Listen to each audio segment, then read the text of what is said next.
Prosiguiendo con el video sobre el pensamiento político de Montesquieu, pasaremos ahora a hablar sobre las formas de gobierno. Montesquieu, cuando se refiere a este tema, hace una aproximación sociológica, es decir, que antes de proponernos una forma de gobierno, establece que las formas de gobierno, el derecho y otras instituciones sociales y políticas dependerán de las condiciones en las que se encuentre determinada sociedad.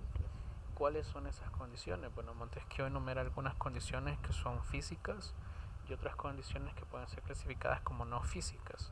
Entre las condiciones físicas por excelencia podemos encontrar el clima de un determinado país. O sea, Montesquieu nos dice que el clima o factores tan pequeños como las estaciones, la frecuencia con que hace calor, que llueve, determina la forma de un gobierno. También entre las condiciones no físicas se encuentra el estado del arte, el comercio y los modos de producción. Es decir, el arte siempre representa el grado de sensibilidad que tiene un pueblo, el comercio, la forma en la que se venden y se intercambian bienes y servicios para satisfacer necesidades, y los modos de producción, bueno, cómo nos organizamos para satisfacer esas necesidades. También tiene que ver mucho con la moral, la concepción de lo bueno y malo que está en la sociedad y con sus costumbres y hábitos. A partir de estas condiciones, Montesquieu establece formas de gobierno. Pero antes de entrar de lleno a las formas de gobierno, hay que entender que toda forma de gobierno está conformada por dos elementos. Montesquieu dice que existen dos elementos para las formas de gobierno y se denominan naturaleza y principios.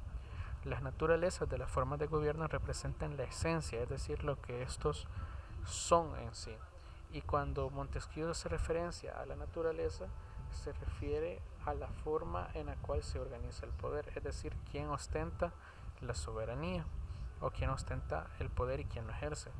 Mientras que cuando Montesquieu habla de principios, se refiere por lo general al conjunto de valores sociales que determinan la forma en que se dará esta relación entre, digamos, el gobierno y los ciudadanos.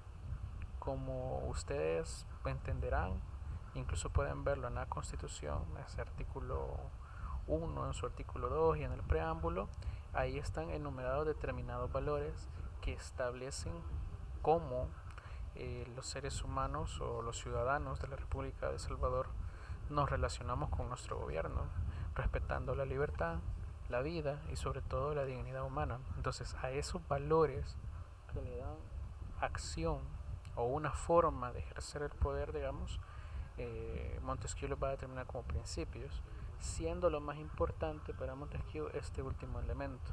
No tanto quién ejerce el poder, sino con base a qué valores, de qué manera lo va a hacer, etcétera. Para entenderlo mejor, pasemos ahora a las formas de gobierno. Montesquieu establece 4 formas de gobierno: la república democrática, la república aristocrática, el gobierno despótico y el gobierno monárquico. Estos son como los que han existido históricamente. Entonces, la naturaleza de la república democrática, dirá Montesquieu, que es la soberanía que tiene todo el pueblo, es decir, todo el pueblo ejerce el poder.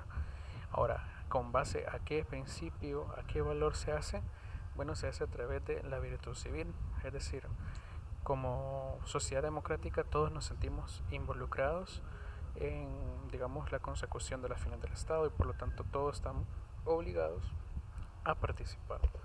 En la república aristocrática, la naturaleza o quien ostenta la soberanía es una parte del pueblo, es decir, como hemos visto en autores como Aristóteles, Platón, una aristocracia, un conjunto de ciudadanos que destacan sobre los otros. Y el valor o digamos el principio en el cual se basa la aristocracia es en el manejo adecuado de una desigualdad moderada. Es decir, la aristocracia siempre reconoce que no todos somos iguales, pero en la medida en que esa desigualdad sea no tan abismal, sino que sea moderada, es decir, estrecha, pues se entendería que este gobierno tiene más o menos éxito.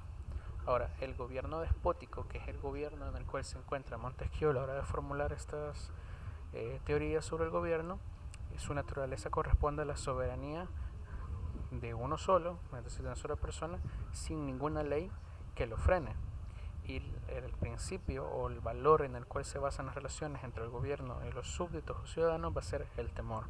Cuando estamos en presencia de un gobierno despótico, la forma de actuar del gobierno es el temor. Es decir, asustar, intimidar. El déspota es aquella persona que intimida con la fuerza que se tiene o el manejo que tengo yo sobre, digamos, las principales fuerzas públicas del gobierno. Cualquier parecido con la realidad es pura y mera coincidencia. Y el gobierno monárquico, que es como el despótico, pero atenuado porque la naturaleza siempre pertenece, es decir, el poder siempre pertenece a una sola persona, pero ese poder está limitado por las leyes y por otros poderes intermedios como la asamblea, el parlamento, los municipios, los jueces, los magistrados, entre otros. Y el principio que impulsa al gobierno monárquico es el honor, es decir, el honor que tiene el rey y los demás funcionarios a cumplir con la ley. Posteriormente, podemos hablar de que esas son las formas que Montesquieu identifica. Ahora, también Montesquieu establece una forma de gobierno propia, o la que mejor, o al menos la que él quería ver realizada en Europa, en Francia. Antes de proceder a esto, tenemos que entender que Montesquieu establece que la mejor forma de gobierno, por el tema de los valores de las relaciones que existen entre gobierno y ciudadanos, pues la mejor forma de gobierno va a depender de las mismas condiciones en las cuales se encuentra el Estado. Puede ser que en algunos países sea más efectiva o responda más a las condiciones del país una monarquía, en otros una democracia, en otros una aristocracia y así. Pero el ideal que quiere llevar Montesquieu a Francia es el gobierno moderado. La base del gobierno moderado es la separación de poderes, la cual tiene dos finalidades. Primero, garantizar la libertad de todos los ciudadanos y ciudadanas, y por último, limitar los poderes despóticos de la monarquía absoluta. Esto tiene sentido si recordamos que Montesquieu escribe a partir del absolutismo regio que tiene Luis XIV en Francia. Ahora, hay que entender algo. Siempre ha existido separación de poderes a lo largo de la historia, pero el problema es que siempre ha sido una separación de poderes muy tenue. Montesquieu es el primer autor donde se identifica una determinada separación de poderes y cada uno con funciones independientes. La separación es ejecutivo, legislativo y judicial. El ejecutivo, establecido por una monarquía y su representante, el legislativo por los aristócratas y el judicial por los jueces, entre otros. Entonces, el problema es que para que funcione esta separación de poderes, en Montesquieu es necesario el uso de sistemas de pesos y contrapesos, que son la base del gobierno moderado. Montesquieu determina que el tema de los pesos y contrapesos determinará que un determinado órgano del Estado, un determinado poder del Estado, no va a centralizar todo el poder en sí. Es decir, el poder se reparte en parte ejecutiva, parte legislativa y parte judicial. Esto es calcado, digamos, lo que tenían en su momento los ingleses con su parlamentarismo. Ahora bien, un ejemplo de esto en nuestra Constitución puede ser el artículo 86, cuando establece que los órganos fundamentales del gobierno son el legislativo, el ejecutivo y judicial.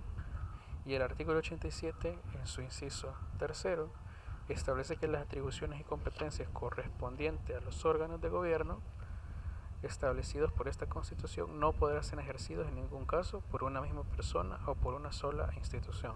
Artículos 86 y 87 de nuestra Constitución puede ser un ejemplo de cómo este tema de la separación de poderes y del sistema de frenos y contrapesos pues se encuentra en nuestra Constitución. El mejor ejemplo para esto es investigar, y les dejo a ustedes que investiguen el proceso de formación de ley con respecto a los vetos presidenciales. Ahí es donde se da un ejemplo genial de cómo funciona esta propuesta de Montesquieu en nuestra Constitución actual. Muchas gracias por su atención.